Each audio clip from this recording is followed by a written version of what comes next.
What's going on, guys? Welcome back to the channel. If you're new here, this is Purple Pictures, the YouTube channel where we mostly do stop motion and action figure reviews. You all saw the thumbnail. In this video, we are looking at the Hush Mafex Batman Blue Edition, and let me just tell you guys, I am so hyped for this one. I don't want to waste none of y'all's time, so let's get straight into the unboxing. Now, this is actually my first DC figure.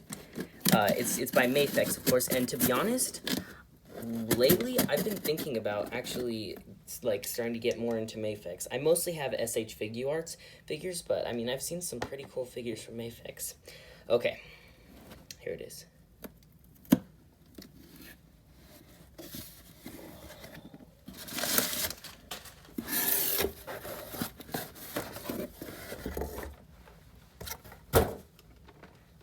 Look at that. Oh, that's so sick. Guys, let me just say, that looks insane. Oh, okay, come on. Let's get it out of the packaging. We gotta proceed with the review first.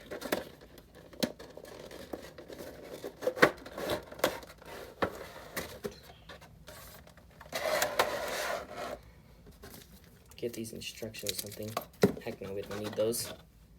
The box also surprisingly has like a really sick design. To be honest, it kind of reminds me of the SH Figuarts Dragon Ball line with like it has on the back like the different posing examples, and then on the front it's got the character and then the thing. Like, you can see the resemblance. Okay, but with that out of the way, let's stop wasting time and let's get this guy out of here. My first impressions on the figure, he looks pretty sick. This cape is pretty ginormous, as you can see here. I've heard a lot of complaints about it, saying like, oh, the cape is too big, it's too hard to work with.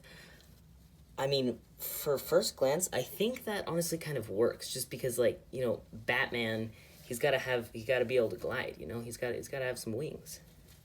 The face sculpt is pretty top notch. The proportions are pretty spot on. I mean, he does look like Batman, and I do really like the blue. Like, it's not too cartoony, but it's also like they still found a way to put, you know, more, I guess, cartoony into it. The Mafex Hush Batman comes with 2 heads, one with gridded teeth, one without, 1 unmasked head with its own neck peg, 6 pairs of hands, which include a pair of open hands, some grabbing hands, these hands, which are like gripping batarangs. That's seriously dope. A pair of just kind of loose, casual hands, and honestly, I think more action figures need to have these type of hands. I mean, they're honestly very useful. These fists, as you can see, there's a little bit of space between the thumb and the fingers.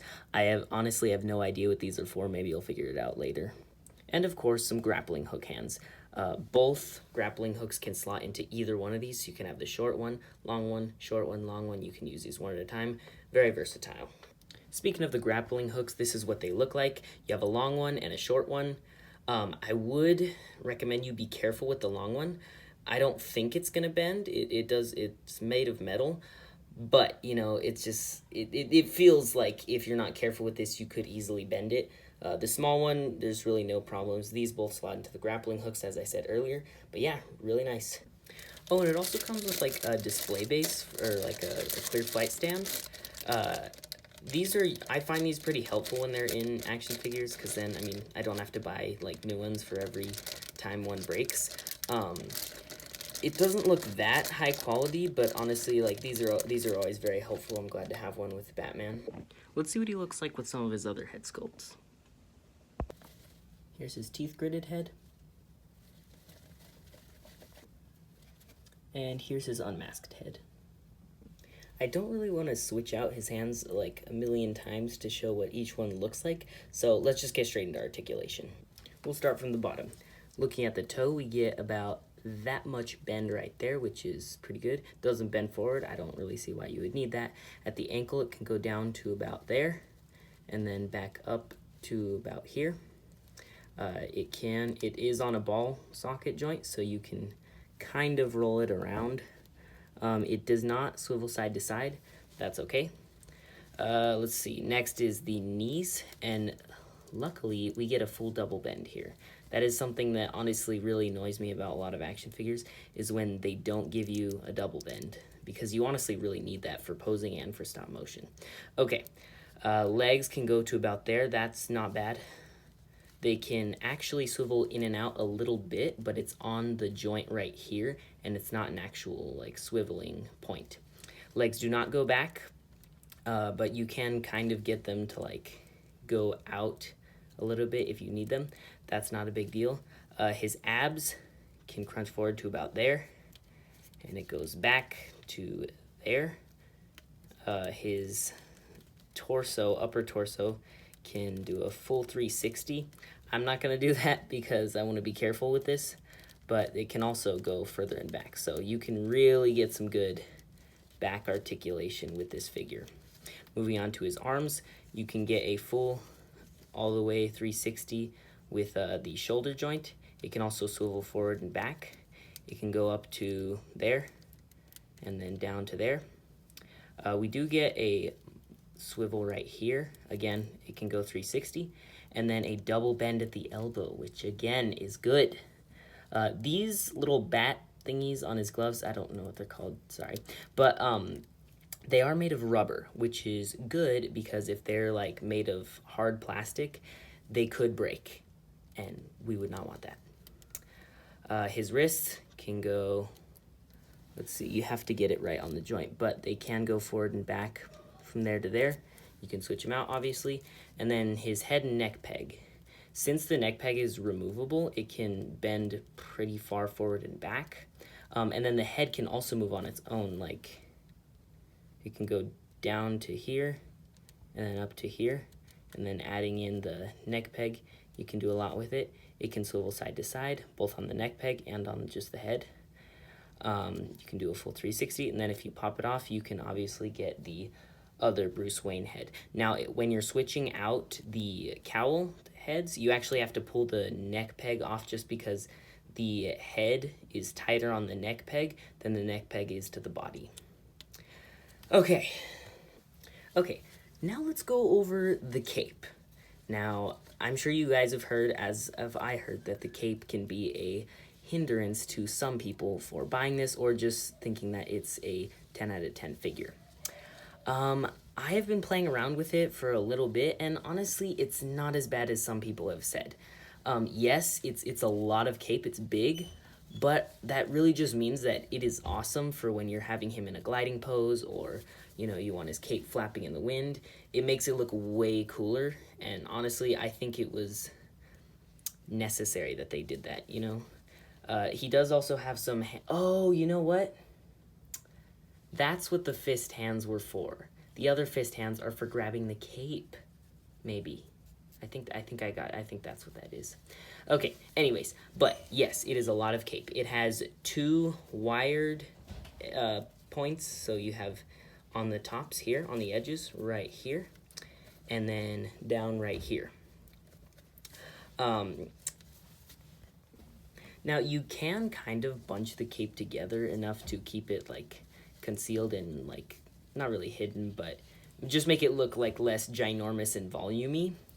I don't really see why you would really need to do that because, I mean, it is Batman, so he's gonna have a big cloak-like cape.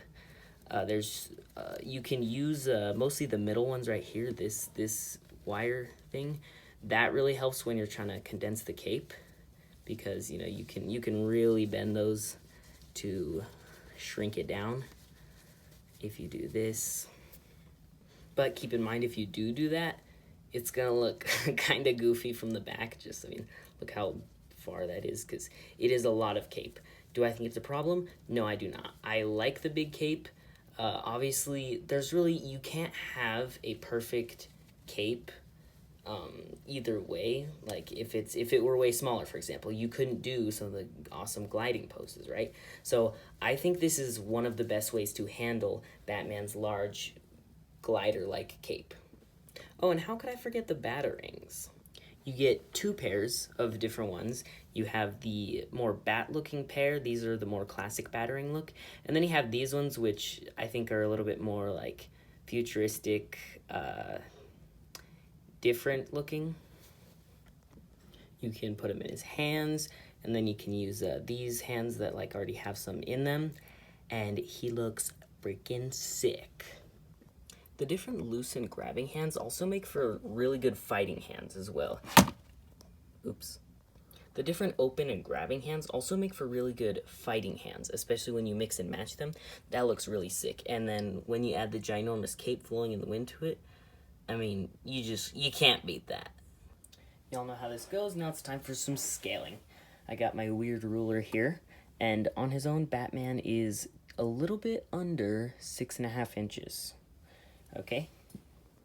Now next to the SH Figuarts Spider-Man, Batman is clearly taller here, but I think that's a good thing, because as I mentioned in my Iron Man figure review, I talked about how Iron Man was significantly taller than almost all of your 1/10 scale figures, right? It's a similar situation with Batman, but as I said, Iron Man was a little bit too tall. Batman might just be the perfect height, because, you know, the character Batman is like, what, 6 foot, 6 something? I don't know. He's tall, and he's also really big. So when he compares to Spider-Man like this, it works. Batman is tall, but he still scales well with the other 1/10 figures. Okay, and here he is next to Iron Man, and you can definitely see the difference here. But again, Batman is still the perfect scale. Now, this Iron Man, unfortunately, is very different scaled than the rest. He might be like a bigger scale than 1/10. I really think he is. But anyways, Batman is shorter, but that's good. I don't know what circumstances you would ever need a crossover like this, but here he is against SH Figuarts Gohan from the Dragon Ball figures. Gohan is a lot shorter. Now, again, like I said, I don't see when you would actually need this type of crossover.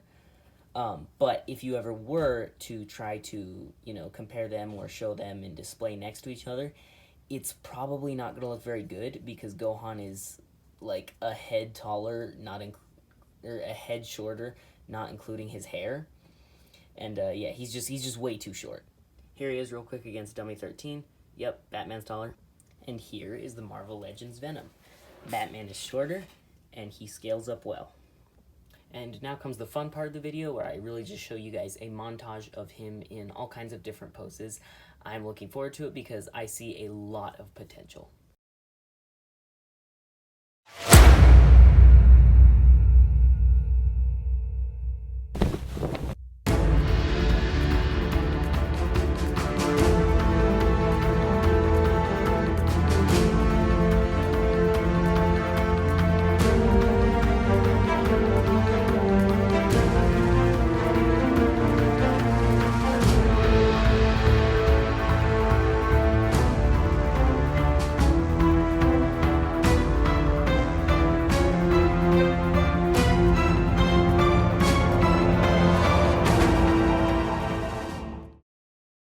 I gotta say, I was thoroughly impressed with how many different dynamic poses I was able to get with this figure after I played around with it for a little bit. I know I didn't show a whole lot there in that montage, but there is so much potential with this figure. I think just about everything was done right. You've got all the accessories you could need and more. Articulation is just perfect. The big wired cape makes it very good for flying, gliding, and just neutral poses. And he has aura, tons and tons of aura. However, the figure was a little pricey.